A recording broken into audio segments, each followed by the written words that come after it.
السلام علیکم ورحمۃ اللہ تعالی وبرکاتہ۔ ناظرین حضرات، ایک دلچسپ واقعہ لے کر حاضر خدمت ہوا ہوں۔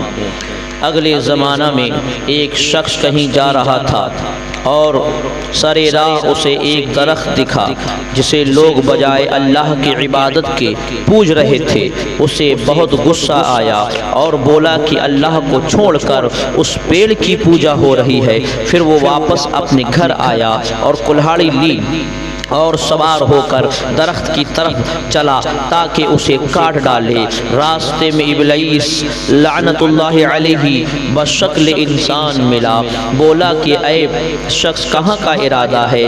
جواب اس شخص نے دیا، میں نے ایک درخت دیکھا ہے جس کی لوگ پوجا کرتے ہیں، جس کی پوجا کی جاتی ہے۔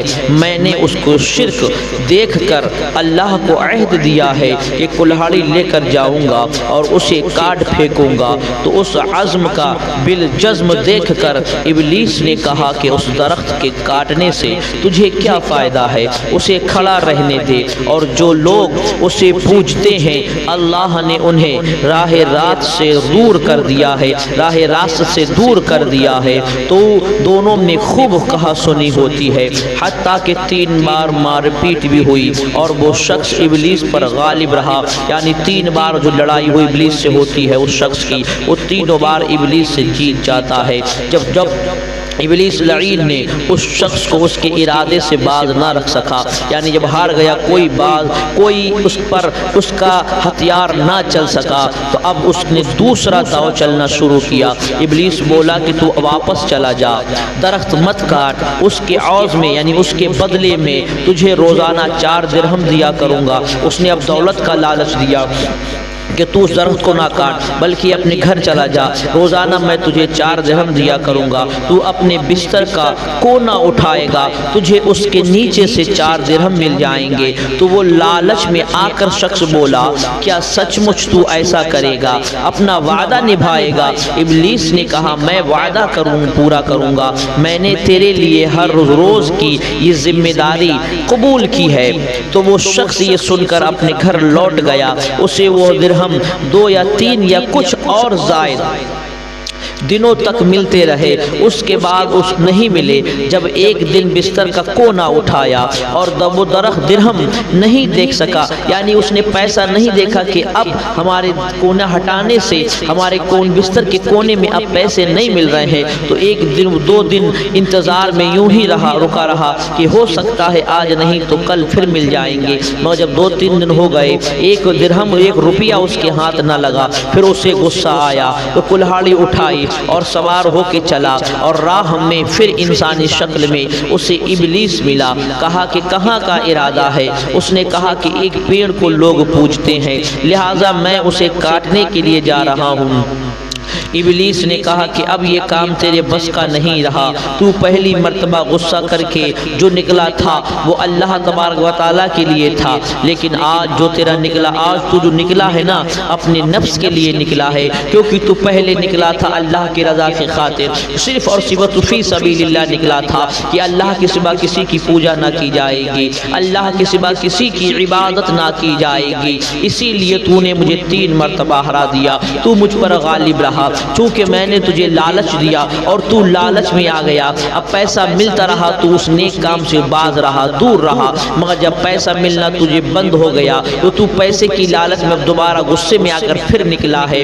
تجھے درہم نہیں ملے، اسی لیے تجھے غصہ آیا ہے۔ تو اگر تو یہاں سے پیڑ کی طرف جانے کے لیے ذرا بھی آگے بڑھا، ہم تیری گردن مڑوڑ دیں گے۔ تو وہ ڈر گیا اور اپنا ارادہ کی تکمیل سے باز رہا اور گھر لوٹ گیا اور پیڑ چھوڑ دیا۔ سامعین حضرات، دیکھیے شیطان جب ہتھ کنڈے اپناتا ہے تو مسلمانوں کو پہلے روکنے کی کوشش کرتا ہے۔ جب مسلمان اس سے باز نہیں آتے ہیں تب وہ مسلمانوں کے دلوں میں لالچ کو پیدا کرتا ہے، لالچ جگاتا ہے۔ جیسے کہ آج اس دور حاضر میں مسلمانوں کو پریشانی مصیبتوں کا سامنا کرنا پڑ رہا ہے۔ ہمارے آئے دن مسلمان بھائیوں کو پریشان کیا جا رہا ہے، جہاں دیکھو وہاں مسلمانوں کو قتل عام کیا جا رہا ہے، مگر مسلمان خاموش ہیں۔ کس لیے؟ کیونکہ انہیں لالچ دیا گیا ہے، وہ لالچ کی وجہ سے خاموش بیٹھے ہیں۔ ادھر ان کے بھائیوں کو قتل کیا جا رہا ہے، ستایا جا رہا ہے، اس سے انہیں پرواہ نہیں ہے، بس وہ اپنی لالچ میں ہے۔ ابلیس لعین نے ان کو لالچ دے دیا ہے، ایک طرف تمہیں لالچ میں روکا ہے، دوسری طرف تمہارے بھائیوں کو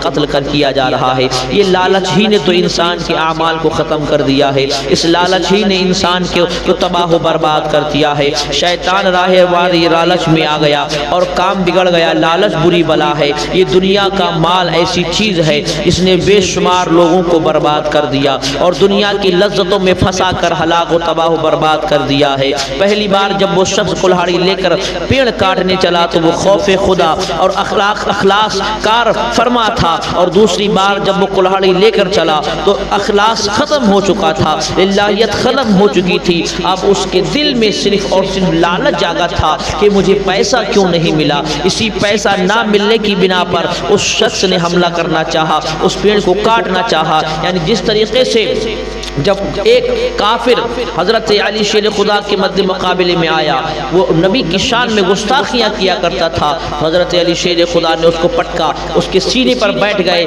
ذوالفقار سے چاہا کہ اس کو ٹکڑے کر دیا جائے، مگر اس شخص نے پھر حضرت علی شیر خدا کے چہرے پر تھوک دیا۔ حضرت علی شیر خدا کو غصہ آیا، اب غصہ آیا تو فوراً آپ اتر جاتے ہیں اس کافر کے سینے سے۔ وہ کہنے لگا آخر معاملہ کیا ہے؟ تم چاہتے تو مجھے قتل کر دیتے، مگر تم نے قتل کیوں نہ کیا؟ کہا دیکھو پہلے جو میں قتل کرتا تجھے، تو میں اللہ کی راہ میں نکلا تجھے قتل کرنے کے لیے تجھے قتل کرتا، مگر چونکہ تو نے مجھے اب میرے چہرے پر تھوک دیا ہے، اب مجھے غصہ آیا، اگر اب میں تجھے قتل کرتا تو اپنے نفس کی خاطر قتل کرتا، یعنی میں غصے میں اس لیے کرتا کہ تو نے میرے چہرے پر کیوں تھوکا ہے۔ اے مسلمانوں کان کھول کے سن لو، لالچ میں کبھی نہ آنا، لالچ نے اچھوں کے ایمان کو تباہ و برباد کر دیا ہے۔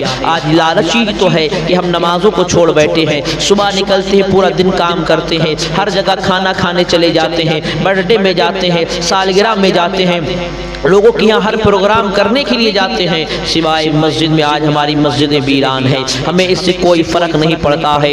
دنیا کدھر سے کدھر پہنچ گئی ہے، مسلمانوں پہ ظلم و ستم کے پہاڑ توڑے جا رہے ہیں، مگر مسلمانوں کی آنکھیں اب بھی نہیں کھل رہی ہیں۔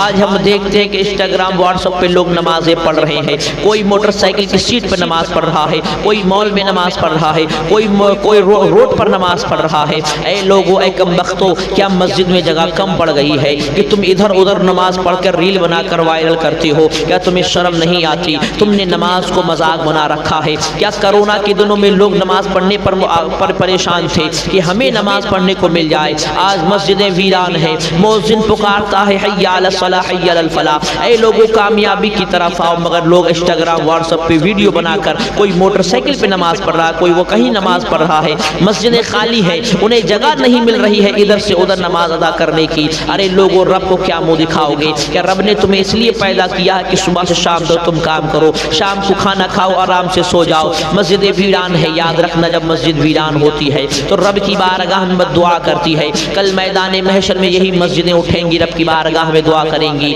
اے مولا ان مسلمانوں نے مجھے ویران کیا ہے، تو انہیں بھی ویران کر دے، ان کی زندگیوں کو برباد کر دے۔ جب مسجد ویران ہوتی ہے تو بد دعا کرتی ہے، اور جو شخص مسجد کے اندر آ کے نماز کو ادا کرتا ہے اس کے لیے مسجد دعا کرتی، مولا اس نے دنیا میں مجھے آباد کیا تھا، میرا پیٹ بھرا تھا، مولا تو اس کو آباد کر دے، اس کو جنت میں جگہ عطا فرما دے۔ اب بتاؤ، جس کے لیے اللہ کا گھر دعا کرے اس کو اللہ دعا قبول نہ کرے، کیوں نہ کرے؟ اور جس کے لیے اللہ کا گھر بد دعا کرے تو رب اس کی بد دعا کو قبول کیوں نہ کرے گا؟ اسی لیے مصیبتیں آ رہی ہیں، ہم سب گلی چوراہے، شادی ہال، میرج ہال، سب کچھ آباد کر رہے ہیں سوائے مسجد کے۔ ہم نے اپنی مساجدوں کو ویران کر دیا ہے، اپنے مدارسوں کو ویران کر دیا ہے، ہم نے اپنے علماء اکرام کے ادب و احترام کو چھوڑ دیا ہے۔ آئے دن ہم اپنے ائمہ حضرات کو گالیاں بکتے ہیں، ان کی چغل خوری، ان کی برائیاں کرتے ہیں، اپنے اور رہنماؤں کی برائیاں کرتے ہیں۔ یہی وجہ ہے، یہ قرب قیامت کی نشانیاں ہے۔ اے میرے بھائیو، آج دیکھا ہماری بہنیں دن بہ دن مرتد ہوتی چلی جا رہی ہیں، دامن ایمان کو چھوڑتی جا رہی ہیں، مگر ہمارے گھر والوں پہ کوئی فرق نہیں پڑ رہا ہے۔ میں کہنا چاہتا ہوں کہ دین سے اپنی بچیوں کو آراستہ و پاراستہ کر دو، دین علم دین سکھاؤ۔ اگر تم چاہتے ہو کہ تمہاری بچیوں کی زندگی سلامت ہو جائے، تو انہیں کنیز فاطمہ بناؤ، کنیز فاطمہ بن کر زندگی گزارنے کا سلیقہ سکھاؤ۔ اے میرے بھائیو، اگر تم چاہتے ہو کہ تمہارے بچے نیک ہو تو تم پہلے نیک بن جاؤ۔ کبھی بے حیا، بے شرم، بے غیرت کے پیٹ سے کوئی با ادب، با اخلاق اولاد پیدا نہیں ہوتی ہے۔ پہلے ماں باپ نیک ہوتے ہیں تو اللہ ان کو نیک اولاد عطا فرماتی ہے۔ ہم نماز سے دور ہیں، ہم روزے سے دور ہیں، ہم اپنے ائمہ حضرات کے علماء اکرام کی ادب و احترام کرنے سے دور ہیں۔